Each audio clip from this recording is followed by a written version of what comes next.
Agradeço, aceite ao convite. Muito obrigado pela consideração com o texto, que vai ser disponibilizado a todos.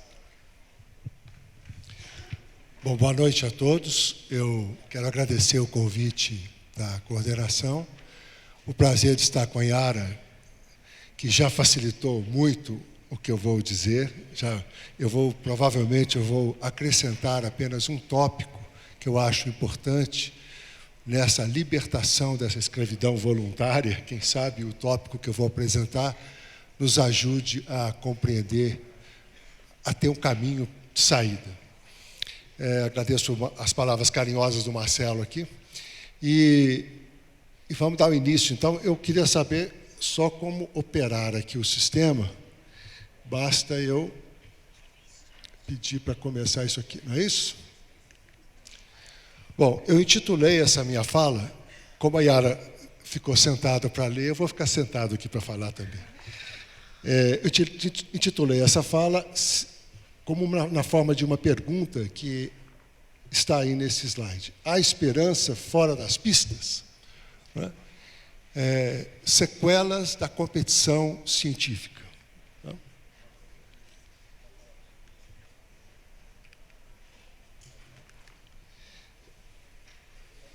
Acho que eu estou apanhando. Bom, a minha preocupação com essa questão se materializou num artigo, primeiramente em 2007, publicado na Revista Brasileira de Ciências do Esporte, mas já alguns anos antes, a gente vinha discutindo em nosso laboratório, em nossa Escola de Educação Física da UFMG, os rumos que essas cobranças das instituições, CAPES, CNPq, etc., nos fazem continuamente para que a gente produza muito.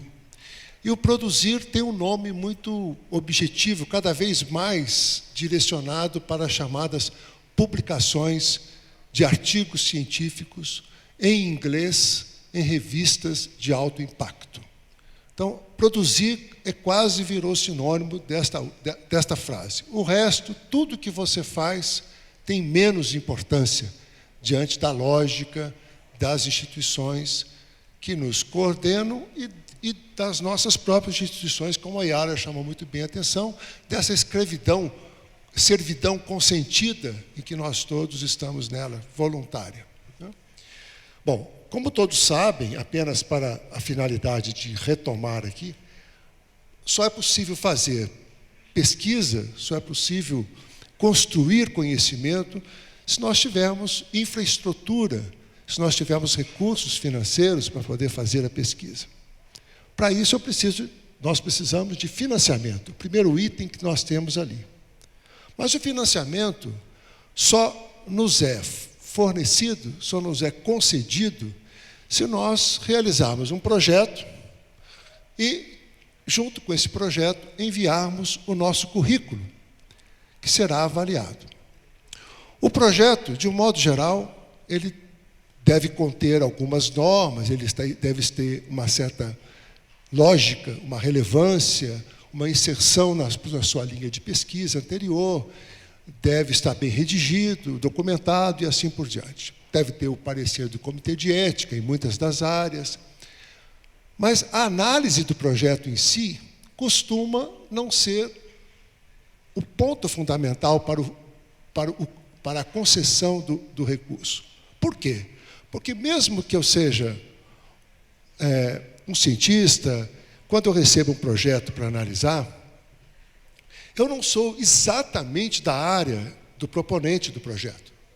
Então, eu não tenho condições, frequentemente, de analisar o mérito absolutamente, de uma forma bastante crítica, o mérito do projeto em si.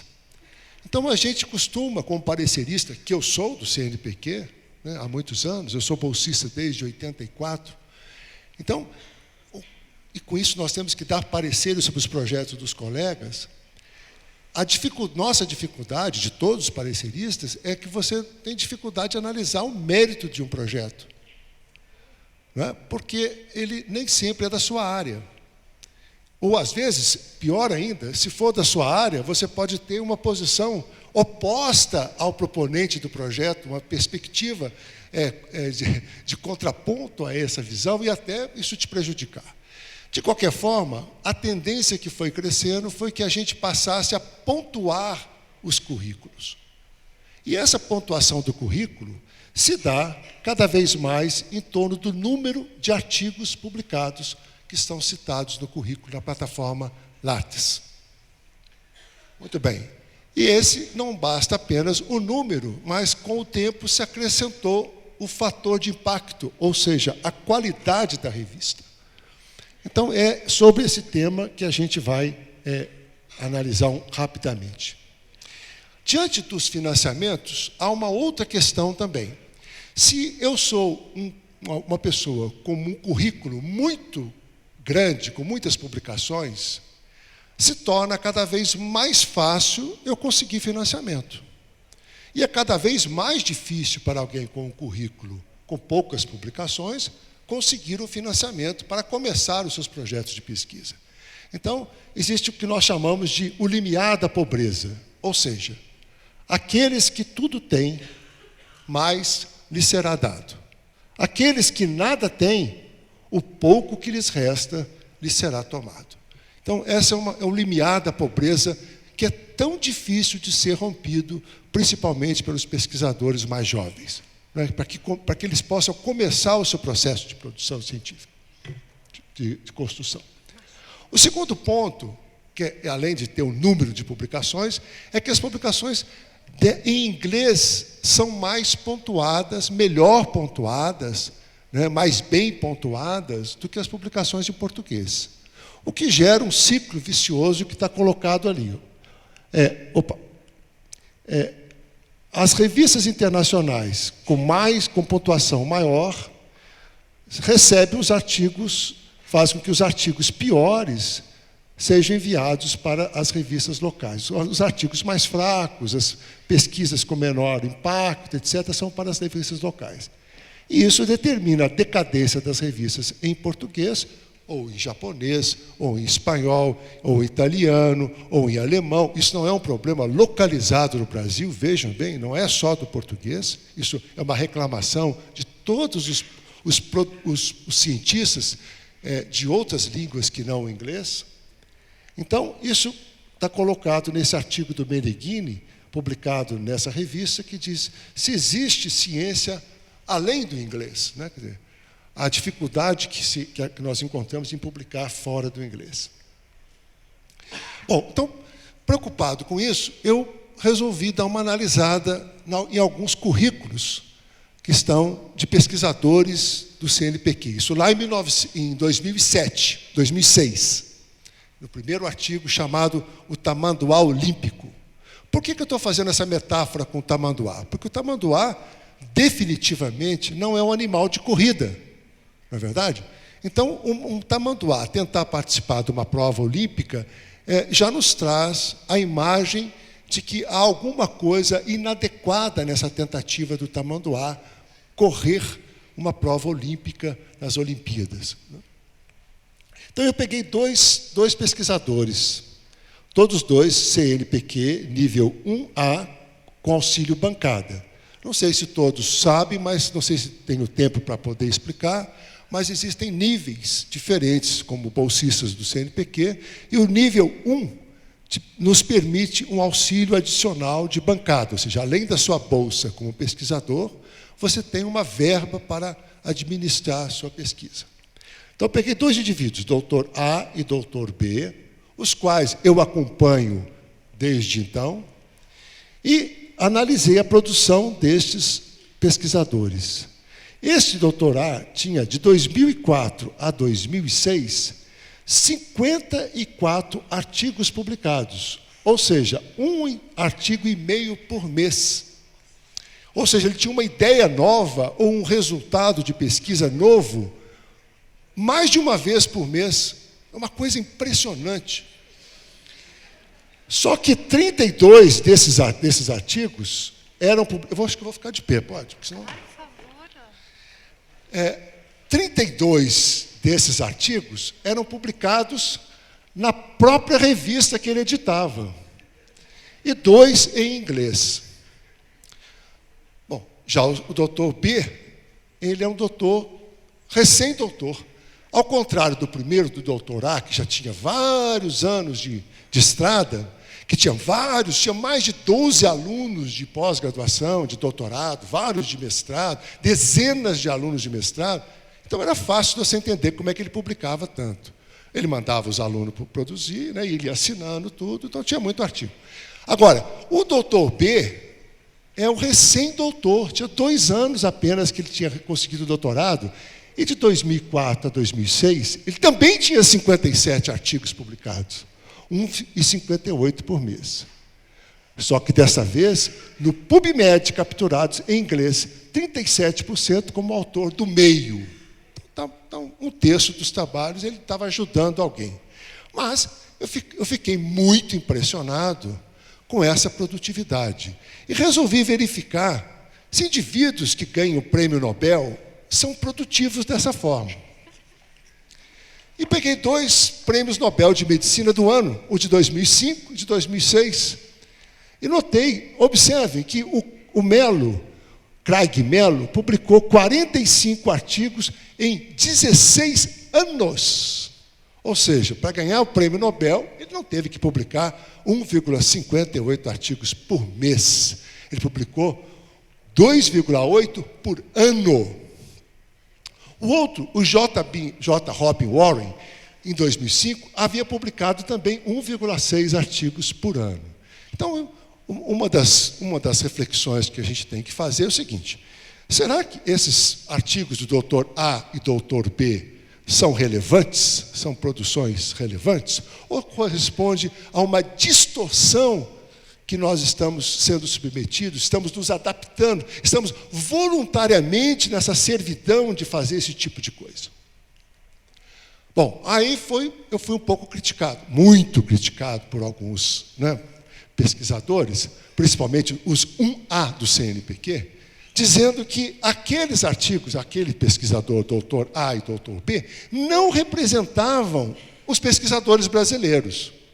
Eu falei assim, uma crítica razoável, pode ser. Eu selecionei 2, eu não selecionei os mais para não dar na pinta, eu não peguei os 10 mais produtivos, entre aspas, os que produziam mais. Tem professor na minha universidade que publica hoje 64 artigos por ano em inglês.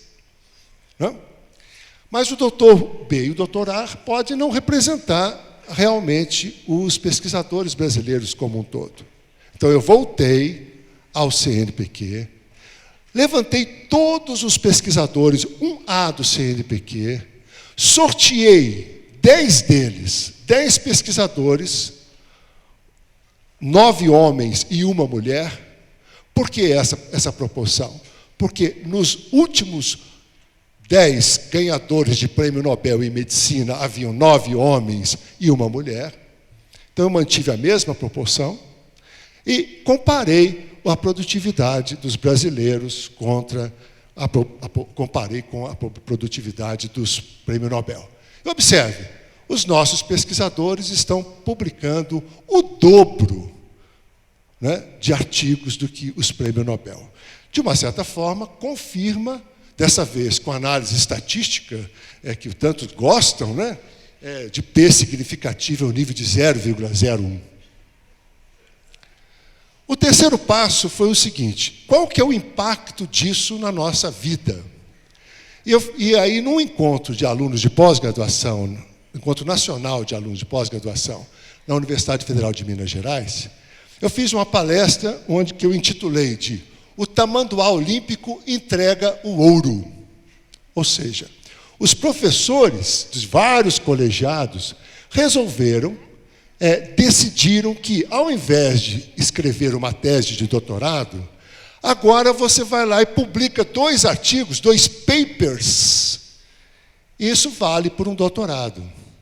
Aí eu resolvi fazer uma análise do que significa isso. Observem bem, dentro da estrutura de formar professores, pesquisadores, né, nós temos as universidades, com seus conselhos, que criam as pró-reitorias, as unidades acadêmicas, os seus colegiados, com seus orientadores e alunos de mestrado e doutorado. Essa estrutura é formada, ela tem autonomia, e ela deveria ter autonomia, pelo menos, de construir aqueles futuros professores da sua própria instituição e de outras instituições do país. No entanto, quando você transfere para a publicação de 3 artigos, nós deixamos mudamos a ordem, a estrutura de formação do aluno de mestrado e doutorado para uma outra estrutura. Nós passamos agora, o colegiado passa a ser dependente dos revisores, do editor e do mercado das publicações científicas. Então, nós entregamos o ouro, que é a nossa capacidade de formar novos professores para o mercado editorial das revistas, que vocês sabem que não é santo. É um mercado onde a indústria de equipamentos, a indústria farmacêutica, as indústrias, de um modo geral, as empresas envolvidas com a tecnologia, têm um grande papel na sua condução das publicações. Finalmente, este ano, eu tive o prazer de participar de um debate na Faculdade de Educação, onde eu pude participar com o professor Yuri Castelfranc, é um professor adjunto do Departamento de Sociologia e Antropologia da Faculdade de Filosofia e Ciências Humanas, que estuda justamente a sociologia da ciência e da tecnologia, da comunicação pública da ciência, do jornalismo científico e ambiental, percepção pública da ciência e tecnologia, controvérsias sociais sobre ciência e tecnologia. E com ele eu aprendi que eu sou um amador nessas perguntas aqui. A próximo congresso, vocês não me chamem o Yuri, porque ele vai trazer material de verdade para vocês discutirem essa questão. E ele me mostrou que ciência como cultura, ou seja, ciência como produção para a humanidade, construção do conhecimento da humanidade, como esse engrandecimento da nossa humanidade, que é um valor que a ciência tinha até a década de 80, a partir da década de 80, ela perde o valor para a ciência como produto. E isso acontece a partir da década de 80, quando o liberalismo, ressurge com a força enorme a partir de Margaret Thatcher, Ronald Reagan e outras, e a picaretagem tomou conta do mundo. Muito bem. Então, vamos considerar agora, vamos retomar a questão dos índices de produtividade. Observe essa figura. Mesmo que as mulheres, quando as mulheres conseguem conquistar índices de produtividade semelhante aos homens, é uma situação justa? Eu creio que não, porque a história pessoal dos pesquisadores é sempre diferente. E se a história é diferente, a competição tem que ser analisada com um pouco mais de cuidado. E esses índices de produtividade fingem ignorar a nossa história, tentam nos fazer ignorar o aspecto histórico da nossa inserção na construção do conhecimento.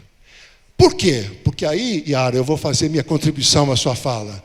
Qual que é o grande elemento que nos faz assumir a escravidão voluntária, a servidão voluntária?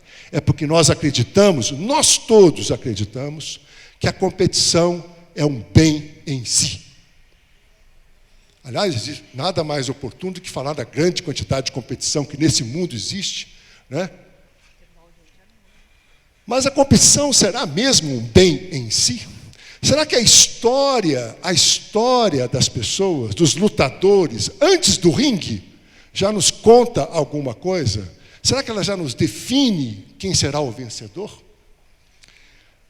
Já em 2003, o Leopoldo Demais, ou Demeis, como quiserem, da Universidade Federal do Rio de Janeiro, já chamava atenção para isso. Como a competição científica vinha, já em 2003, deteriorando o ambiente acadêmico, o ambiente da construção do conhecimento científico no Brasil. Então, o que eu chamo de ideologia da competição? Vou pegar 7 itens, porque como são 7, é conta de mentiroso, deve ser mentira o que eu estou falando. Então, a igualdade de oportunidades. A primeira regra da competição é de que ela assume que há igualdade de oportunidades. Que a competição seleciona os melhores, que os vencedores adquirem o direito de ter mais, que mais é sempre melhor, que o verdadeiro progresso é feito por aqueles que têm mais, o progresso atinge todos, e assim todos ganham com a competição, e a competição é da natureza humana, pois faz parte da seleção natural. Então, esse conjunto, tem outras ideias ligadas à competição, mas eu vou ficar com essas 7 por enquanto. Então, a minha pergunta é, há igualdade de oportunidades? Esse aqui é Richard Dawkins, cientista inglês famoso, e essa é Ruth S., cujo nem o sobrenome eu tive acesso. É uma das mulheres que foi esterilizada à força, né, moradora de uma periferia, em Nairobi. O que ela tem em comum na história com Richard Dawkins? Ambos nasceram em Nairobi, no Quênia. Isso dá para dizer que há igualdade de oportunidades entre essas duas pessoas? A nossa história pessoal sempre estará presente nessa questão. A competição seleciona os melhores. A competição real, na verdade, a competição que os esportes, as Olimpíadas, as Copas das Confederações, etc., etc., esse esporte tão glorificado por todos, por todo mundo, como sinônimo de saúde, de não sei o quê, esse esporte, ele mascara, ele vem para dourar a pílula do verdadeiro esporte.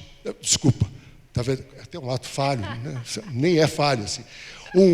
Vem mascarar, porque a verdadeira competição no mundo capitalista, no mundo que nós vivemos, na sociedade que nós vivemos, ela é real, ela é econômica, armada e violenta. Então, esse cartoon não tem graça nenhuma, tanto que o seu texto era um texto sério. Cartoon não tem nada de engraçado. Os vencedores adquirem o direito de ter mais.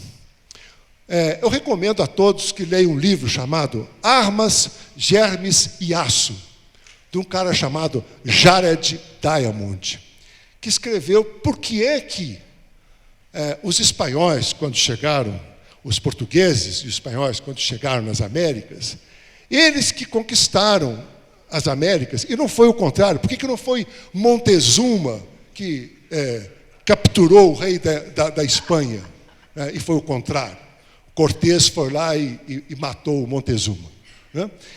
Porque há uma noção, é interessante que essa noção, a gente se esquece a história, né? E passa, a partir de um dado momento, começa a contar a história. A partir de hoje, essa propriedade é sagrada. Mas ontem ela era dos índios, chavantes, aqui no Mato Grosso. Não, mas a partir de hoje, tomei posse, a partir de hoje, escrevi no cartório, que é minha, né, registrei no cartório, a partir de hoje, essa propriedade é sagrada. Mas antes não era.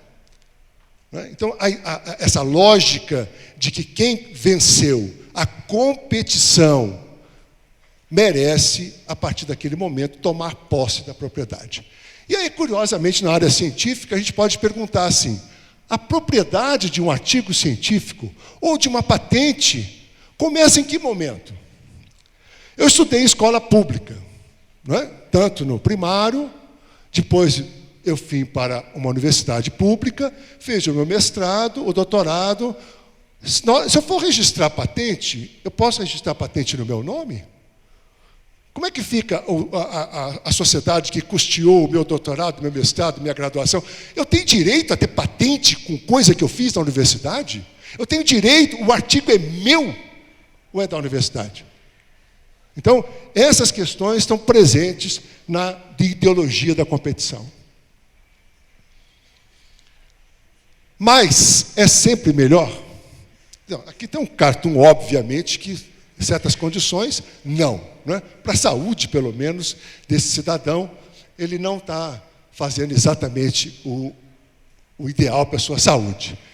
Mas a ideia de que acumular sem fim, ninguém pensa assim, quanto que você quer ficar rico? Ninguém tem uma meta de eu quero ficar rico, eu quero ter R$1.332,65. Ninguém tem uma meta definida para ficar rico. Ficar rico significa sempre mais. Essa ideologia está presente em todo mundo. O cara que é dono da maior empresa do mundo, ele quer ter mais dinheiro. Faz parte da lógica do capitalismo ter sempre mais. E nós engolimos essa história. Inclusive, mais artigos publicados. Chega, eu não aposentei, eu podia fechar o meu látice assim. Aposentou, não pode entrar mais artigo, não é verdade? Devia ter um limite. 3 artigos, 5, 40, quantos que pode? Qual que é a lógica? Onde eu quero chegar com a minha acumulação? O verdadeiro progresso é feito por aqueles que têm mais. Essa é a pedra fundamental da ideologia de Margaret Thatcher e Ronald Reagan na década de 80. Eles diziam o seguinte: vamos deixar os ricos ganhar dinheiro, deixa eles ficar bem ricos, porque aí eles distribuem a riqueza. Alguém aqui acredita nisso? Aconteceu já alguma vez isso? O progresso atinge a todos, e assim todos ganham com a competição. Verdade. Observe aqui, em plena era espacial, nós temos gente pedindo esmola, nós temos crianças abandonadas, crianças passando fome, continentes abandonados. Em plena era do iPhone, nós temos gente sem casa, sem bolsa de iniciação científica. Não é verdade? Por último, a competição é da natureza humana, pois faz parte da seleção natural.